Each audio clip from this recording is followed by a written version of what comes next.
మీ బంగారం తాకట్టులో ఉందా? విడిపించుకోలేక ఇబ్బందులు పడుతున్నారా? అయితే మీ బంగారాన్ని వెంటనే విడిపించి కొంటాం. గణేష్ గోల్డ్.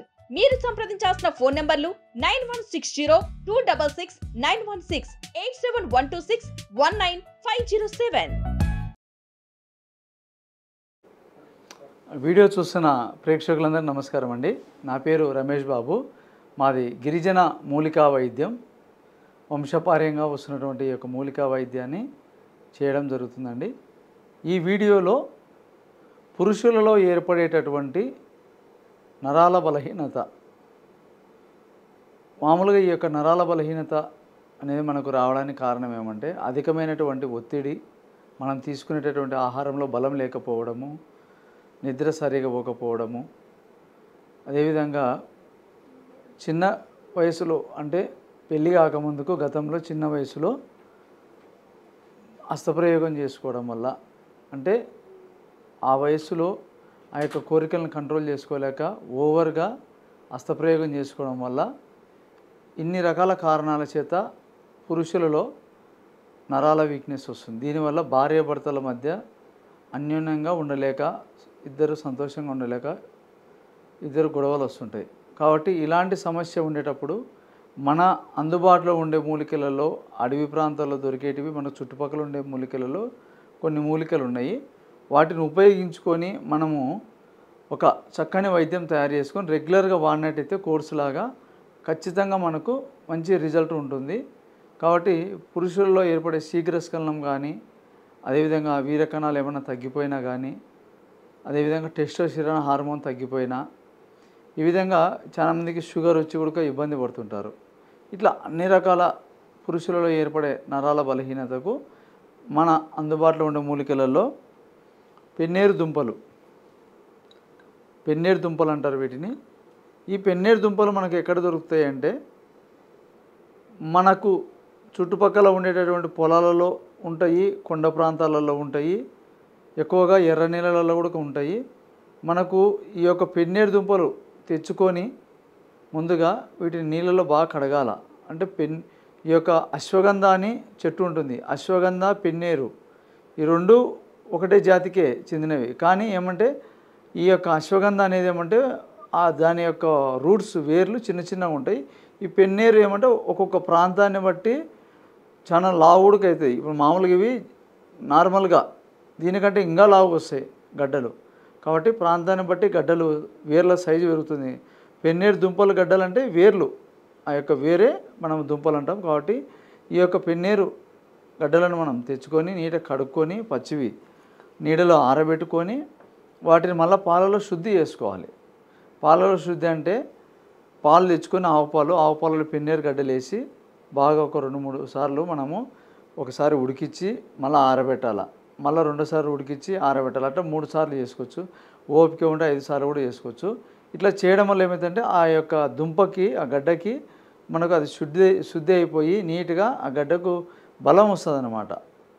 కాబట్టి దాంట్లో మంచి ఇంకా ఔషధ గుణాలు పెరుగుతాయి. కాబట్టి ఈ గడ్డలు మనం ఆ విధంగా పాలలో ఉడికించుకొని నీట్గా ఆరబెట్టుకొని దాన్ని మనం భద్రపరచుకోవాలి. దీంతో పాటుగా మనకు అడవులలో ఎక్కువగా దొరికే ముళ్ళ అత్తిపత్తి యొక్క మొక్కకు మొత్తం ముళ్ళు ఉంటాయి. ఈ అత్తిపత్తి ఎట్లా అంటే ఇరిగిన నరాలను కూడా అతికిస్తుంది. ఈ యొక్క అత్తిపత్తి మనం సమూలం తీసుకోవాలి. సమూలం అంటే ఈ యొక్క మొక్క వేరు, ఆకులు, పుల్ల, దీని యొక్క పూలు ఉంటే పూలు, కాయలు మొత్తం సమూలం తీసుకొని ఇది కూడా చూర్ణం తయారు చేసి పెట్టుకోవచ్చు. ఇది ముళ్ళత్తిపత్తి. మరి మూడోది ఏమిటంటే మనకు అడవులలో దొరికేటటువంటి నేలతాటి గడ్డలు అంటాము. నేలతాటి దుంపలు మన తాటి చెట్టు ఎట్లయితే ఉంటుందో అట్లా చిన్న చిన్న మొలకల్లాగా వస్తాయంట. అవి నేల ఆధారం చేసుకొని అవి చిన్నగా పెరుగుతాయి అన్నమాట.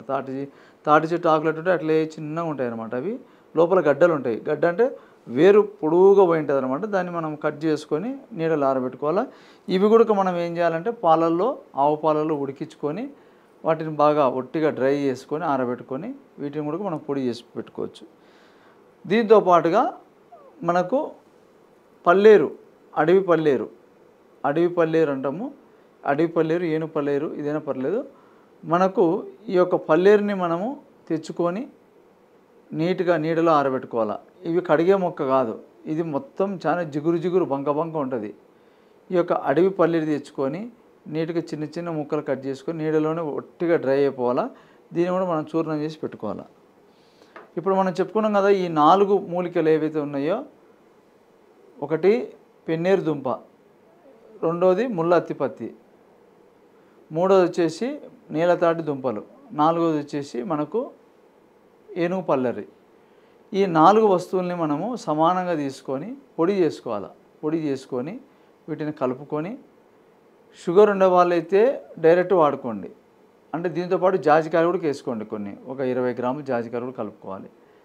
షుగర్ ఉన్న వాళ్ళైతే డైరెక్ట్ రోజు ఒక స్పూను రాత్రి భోంచేసి పడుకునేటప్పుడు ఆవు పాలు కానీ బర్రె పాలు కానీ కలుపుకొని తాగాలి. షుగర్ లేని వాళ్ళైతే షుగర్ లేని వాళ్ళు ఏం చేయొచ్చు, డైరెక్ట్ వాళ్ళు తాటి బెల్లం కానీ లేదంటే కండ చక్కెర కలుపుకోవచ్చు. వాళ్ళు కూడా జాజికాయలు వేసుకోవాలి కంపల్సరీగా. ఇట్లా ఈ యొక్క ఔషధం తయారు చేసుకొని రోజు రెగ్యులర్గా వాడినట్టయితే ఒక 2 నెలలు 3 నెలల కల్లా మనకు మంచి రిజల్ట్ అనేది తెలుస్తుంది.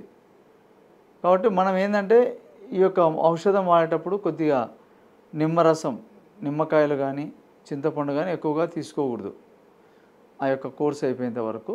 తర్వాత మళ్ళీ అంత క్లియర్ అయిపోయినాక కావాలంటే మనం తిన్నా ఏం కాదు.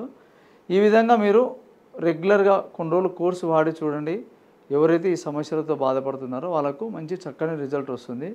కాబట్టి ఈ యొక్క ఔషధం మీరు చేసుకోగలిగితే చేసుకోండి. లేదు ఈ పాలలో శుద్ధి చేసి అవన్నీ అంత ప్రాసెస్ మనకు టైం కుదరదు అనుకుంటే, ఒకవేళ నా కాంటాక్ట్ నెంబర్ స్క్రీన్ పైన ఉంటుంది, మీరు డైరెక్ట్ వచ్చి కలవచ్చు. ఏదైనా ఫోన్ చేసి కూడా మీకు చెప్తా ఆ వైద్యం ఎట్లా చేసుకోవాలి, దాని ప్రాసెస్ అంతా మీకు. కాబట్టి మీ ప్రాంతాల్లో దొరికేటటువంటి ఈ మూలికలు మీకు దొరికితే చేసుకోండి.